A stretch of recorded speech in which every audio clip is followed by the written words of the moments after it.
case is Fuller versus Dubé.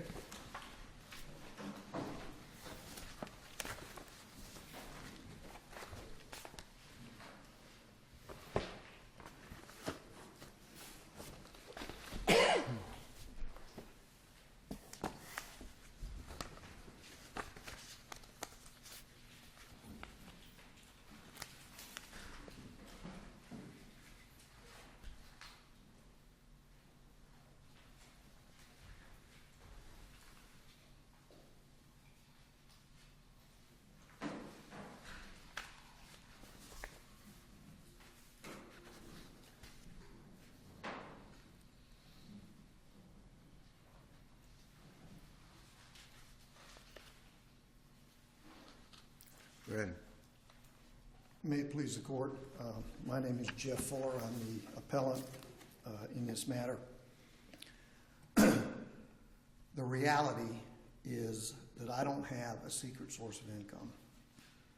I am not purposely shielding my income. I am not misrepresenting my income in order to avoid and frustrate the orders of the circuit court.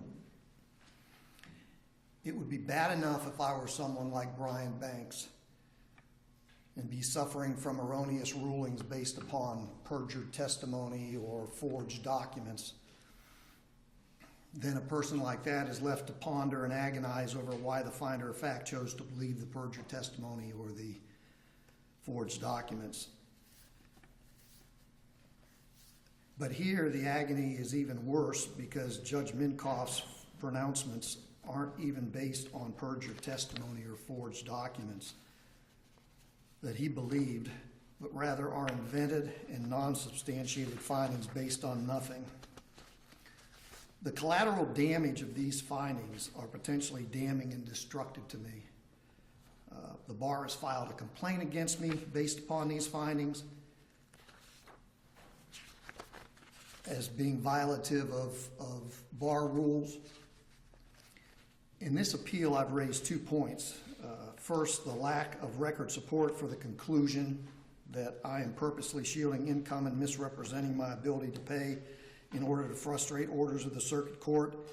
And secondly, the lack of record support for the determination that I had the ability to pay an additional $1,600 in December 2012 over and above the $1,000 that I paid. Because the full contempt amount was $1,600? Yes. And that's been paid a long time ago, apparently. Yes. Okay, so it's basically the finding in this that you're concerned about. Well, the finding is devastating to me, and it frankly has nothing to do with the contempt.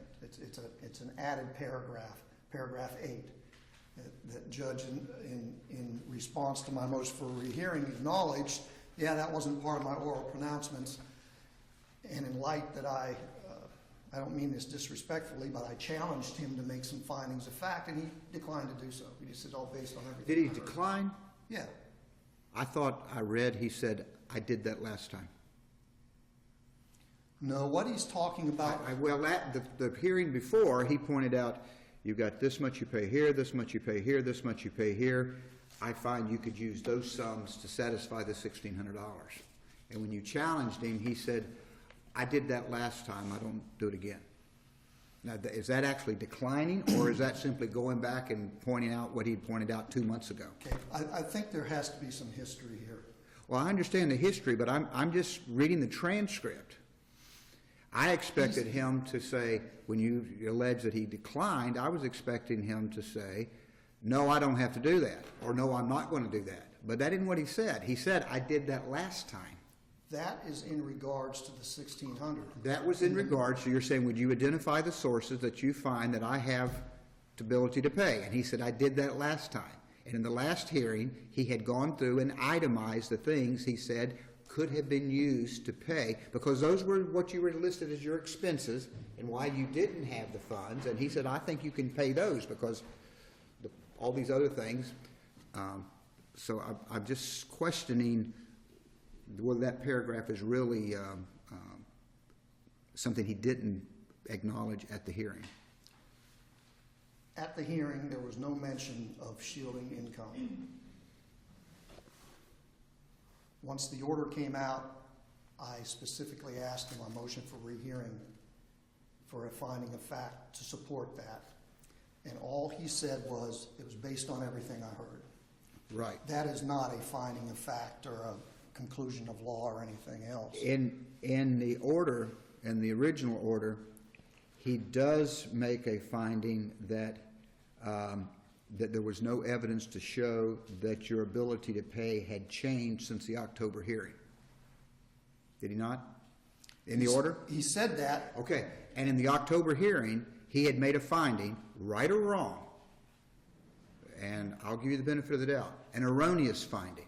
But he had made a finding in the October hearing, the husband has the ability to pay $4,500 a month, and he found you in contempt. No. Found that I had $2,600. He refused to set aside the $4,500. The court I'm reading from the October order, the court finds that the husband has the present ability to pay the alimony based upon the summaries of monthly income and the expenses for 2012 for both his company, Fuller ADR, and his personal expenses submitted in evidence. Now, that's from the October order. But then he ordered me to pay $2,600. Well, I understand, but he made a finding that you had the ability to pay $4,500. He made a finding that you, at the point you were in court, he could only come up with he could only identify $1,600 worth, so he held you in contempt for not paying the $45 because you had the ability, but agreed to a purge of $16 because that's what those were the keys to the jail that you had in your pocket, according to Bowen. That's what he could identify as the keys to your pocket. So he found contempt with a $1,600 purge amount. But he made the finding you had the ability to pay $4,500. An erroneous finding, I'll give you. Maybe. In December, he makes in his order a reference to that October order and said, I don't have any evidence to show that anything has changed since October. Now, do you have to go back and does she have to go back and prove ability to pay at every hearing? Or once that finding has been made and not challenged, can the court rely upon you to come in and show evidence why something has changed? The ultimate order in this case redacted the $4,500 from it. That's what we're on appeal now. The appeal now, that order says I had the ability to pay $2,600. But I think it's important to recognize, again, like I said, a little history. After the motion or the supplemental petition for modification was denied based on a finding that I hadn't shown it was permanent, there were subsequent hearings in December, March, and April on motions for contempt because, frankly, I don't have $4,500 a month, and you know, the reality is it really doesn't matter what a court says. If the court tells me I have to pay $4,500, I don't have $4,500. This isn't a case where I'm arguing that's too much and I shouldn't have to pay that much. It doesn't exist, so it really can't be paid.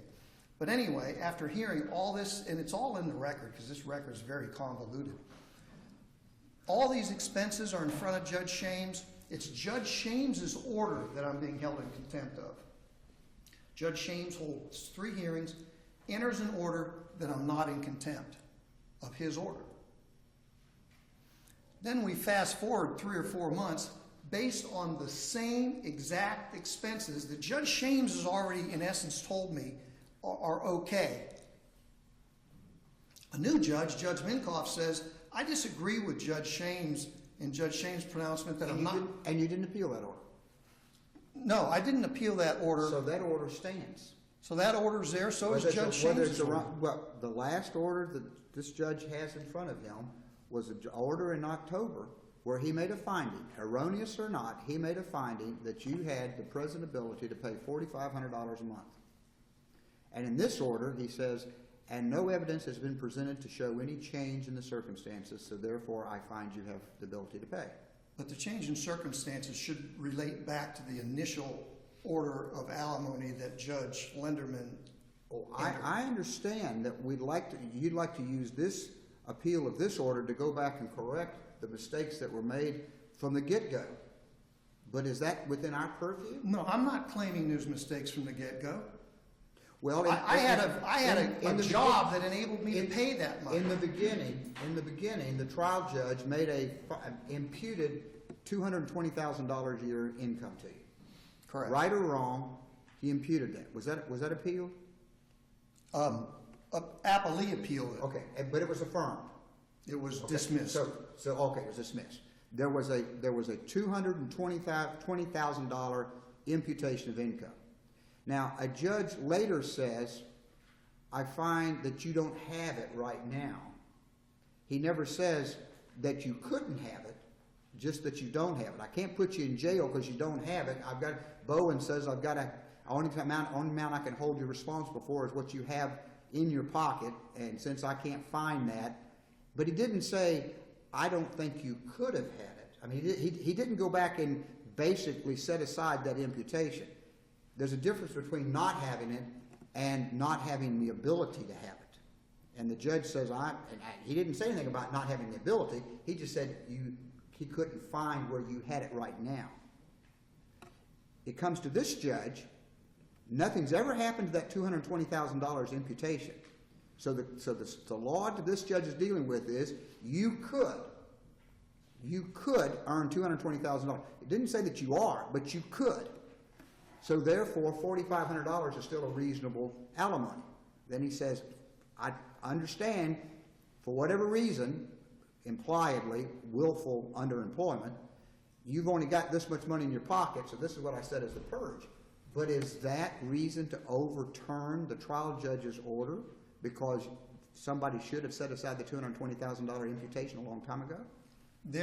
Before Judge Minkoff even got involved, and there is still pending before the court a supplemental petition to modify, which is now 18 months old. What has prohibited that from being called up for hearing? Judge is refusing to set it for hearing, and perhaps the next appeal, there's already another appeal pending in this court on this. The next appeal may be a lack of appeal, a motion for writ of mandamus, because somebody needs to set that hearing.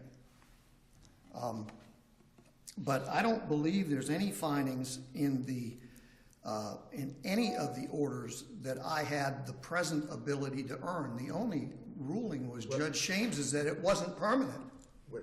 Well, let's go back now. There was a finding, an imputation of income for $220,000. Yes. So to do that, the judge had to find that you had the ability to earn those kinds of funds. And he had evidence of a history of making those kinds of funds. Okay. And until that is set aside by evidence showing that you do not have that ability, such as a stroke and you no longer can work, a series of rejection letters from places you applied to make that kind of money, all those kinds, until some kind of evidence is set aside to set that aside, isn't that what this case says? Somebody has made a legal finding that still stands that you have the ability. Whether you're doing it or not, you have the ability. If you have the ability, then $4,500 is a reasonable amount. If you're not paying $4,500, then you can be held in contempt. No. Isn't that what this judge did? No, I can't be held in contempt unless I have the present ability to pay it or had it. So when a judge imputes income, all you've got to do is sit down and not even do anything, and then basically de facto set aside that finding of ability to earn. Not in this case where you have a history that I have set up a business, all the business records are in the file, and that's undisputed evidence of 200 job rejections. No, I mean, let's get real here. I have no portable book of business. There's no dispute about that. Nobody hires a 61-year-old lawyer with no portable book of business at $220,000 a year. Why would anybody do that? I was the hiring partner at my former law firm. I wouldn't consider doing something like that. The order, you have a divorce judgment that requires you to pay the alimony, and one where the other, that alimony keeps adding up and can be reduced to judgment and the like. The question here really was limited to, did you have an ability to pay some quantity of money toward the overdue alimony? And if so, if you weren't doing that. Those were really the only issues at the contempt hearing, weren't they? There was no dispute I was making alimony payments. The dispute was, could I have made them bigger than they were? And I guess what concerns me is that there's a little bit of, there may be some surplus language in this order, and that may be something that you'll have to explain to the bar, But in terms of what comes in front of us, if, so long as there's evidence from which the judge could conclude that you had $1,600 that you could pay towards alimony, and he ordered you to do that because you hadn't, aren't those really the only issues in front of us today? No, the other issue in front of you is the ruling that I've got secreted income, that I have another stream of income and those types of things. Is that surplus to this order? If that is just stricken from this order, is the rest of the order, I guess, fine? No, it's not fine, but certainly I am less concerned about the other part of the order than I am about those findings. But the interesting thing here is numbers vary a little bit, but my life's been an open book for all these years. All my business records go into the court, all my personal bank records. I get subject to almost monthly attacks and hearings.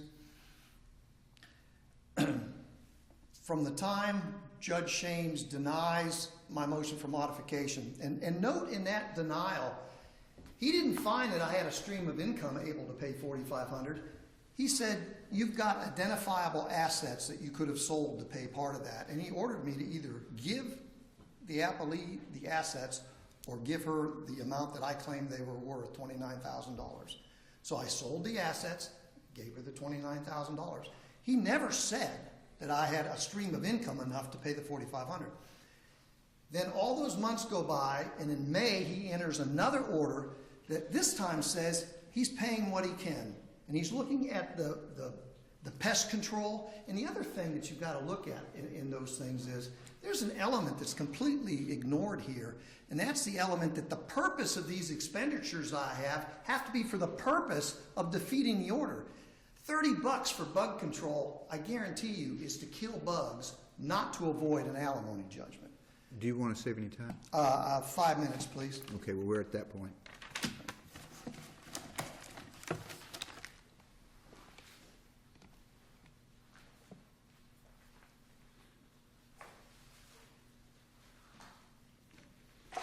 May it please the court, my name is Nancy Dubé. I'm pro se. I was a homemaker for 28 years, married to Appellant. Our agreement was I would stay home and raise our 3 kids. I don't think that Judge Minkoff pulled his decision out of his hat. This has been, Mr. Fuller left in 2005. In 2010, he attempted to modify the alimony, and it was denied. In 2011, he appealed it, and it was affirmed per curiam without written opinion, unanimously. I have been in court almost every single month. I am turning 59. I found a job as a receptionist 2.5 years ago, and my net income is $1,300 a month. My reality is that I face homelessness and eviction just about every month. My rent is $1,400 a month.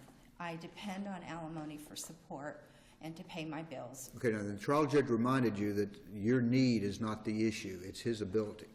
So let's Right. talk about his ability, what the record shows his ability is. Mr. Fuller left his firm, and there were, at the time when Judge Shames had his order, made his order, he did have streams of income, and he wasn't even basing it on that, but basing it on the fact that he had decided to semi-retire and become a mediator.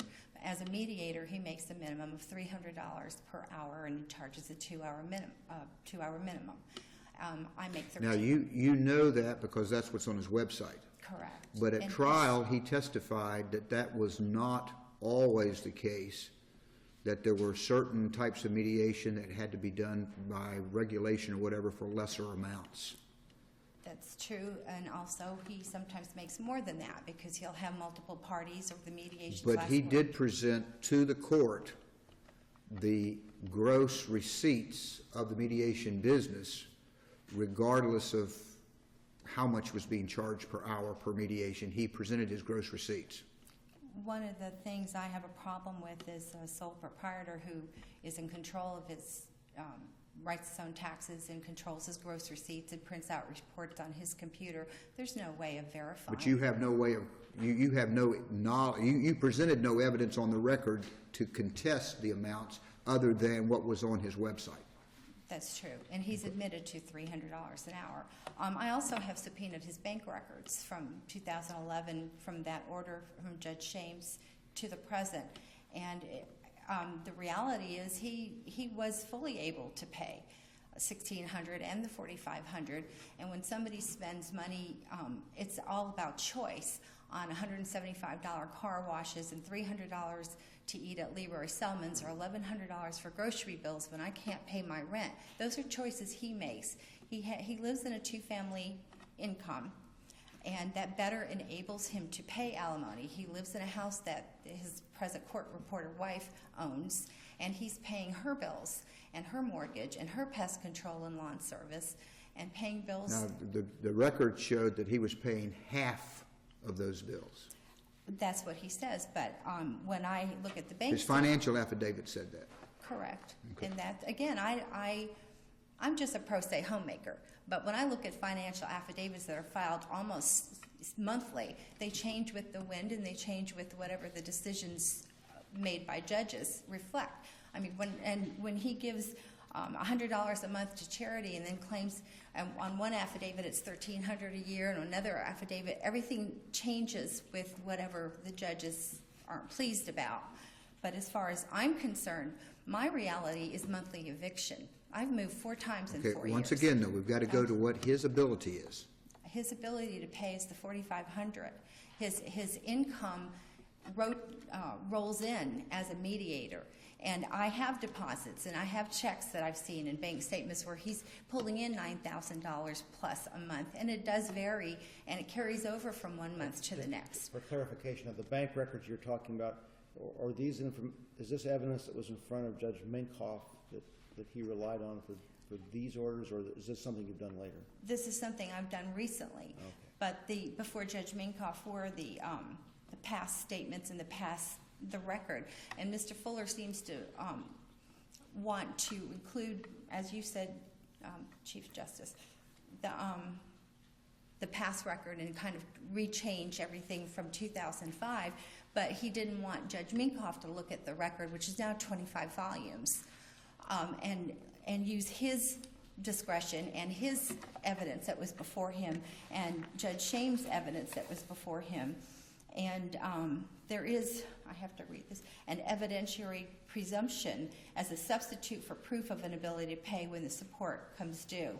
The evidentiary presumption created by law says the payer is presumed able to pay the support when it comes due. Mr. Fuller has a choice. He is working part-time. He doesn't work all the time. He chooses to work as a mediator. 61-year-old lawyers are employed without books of business because you can go into any other branch of the law other than PI work. And he represented insurance companies in the past. He didn't need a book of business for that. He could do real estate law or elder law, or he's done medical malpractice. He's not a novice mediator or arbitrator. He was doing that during his law practice, and he was making $400,000 a year when we were married for 28 years. And they imputed income of only $220,000 to him. All I got is $54,000. I lost my home, my health insurance, everything. That home sat empty for 4 years. It was allowed to go into foreclosure, and now I'm sitting here.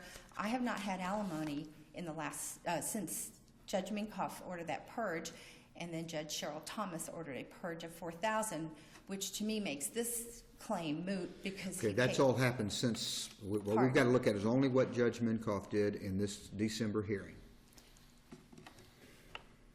Judge Minkoff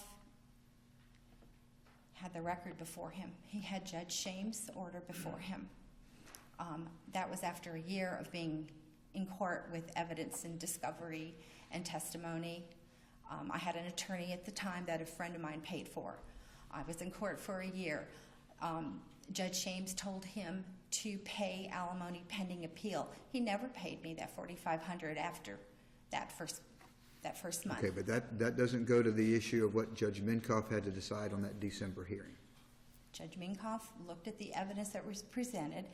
Mr. Fuller prints out his little charts of what his expenses are, and Judge Minkoff looked at those expenses of $175 dry cleaning and the pest control and pool services, the mortgage payment on a house that's not his.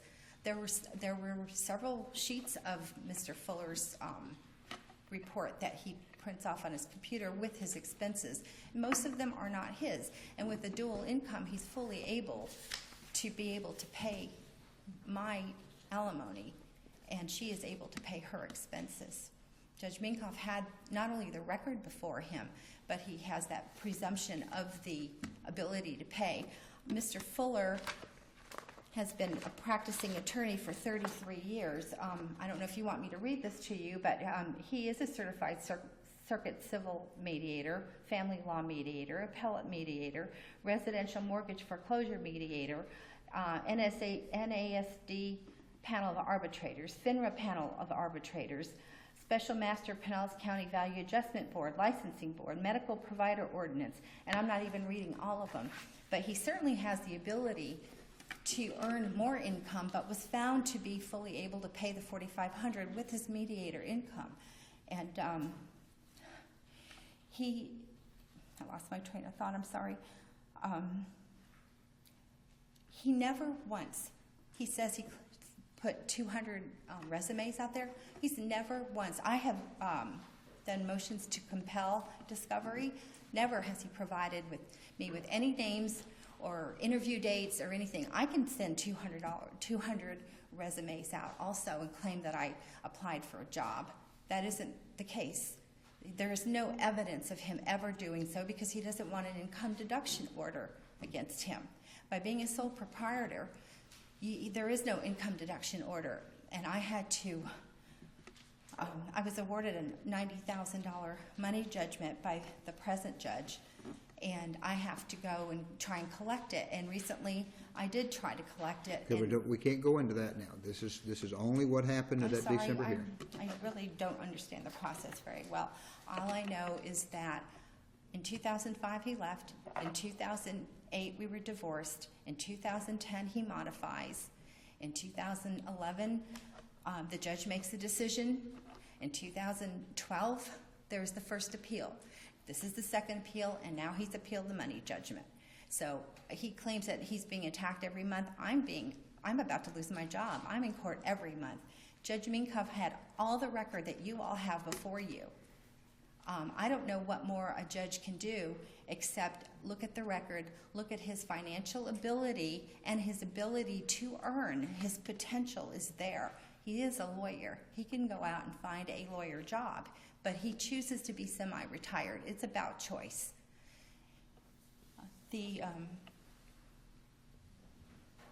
I guess that's all I really have to say. I'm sorry. Okay, very good. Thank you.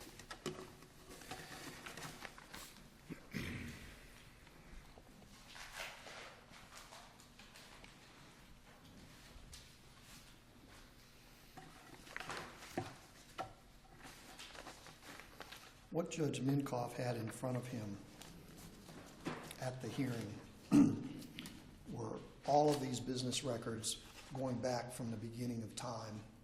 There was one series of questions.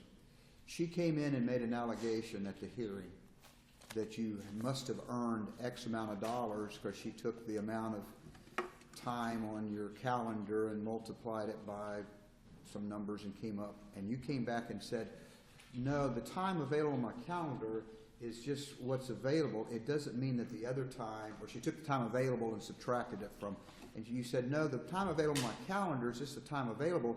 It doesn't mean all the other time is involved in mediation. Was the judge to infer that some of that time that wasn't available wasn't a mediation but was doing other things that were not income productive? Judge, if you look at my calendar today, I'm unavailable this morning, and I'm not in a mediation. Okay, you mentioned that some of that time you were in court, but there was a considerable difference between what she said you should have earned and what you provided in record said you actually earned. The business records tell you how much I was paid per mediation. It's right there in black and white. Would I love every mediation to be a circuit court mediation, or even better, a federal court mediation where it's $150 per hour per party? Yeah, I would. But I do anything I can get. So I do divorce mediations under programs where you get a flat fee of $200 or $300, or if there's a no-show, $50. And you explained all that to the judge. I did. And the judge took that into account in determining what your gross receipts were.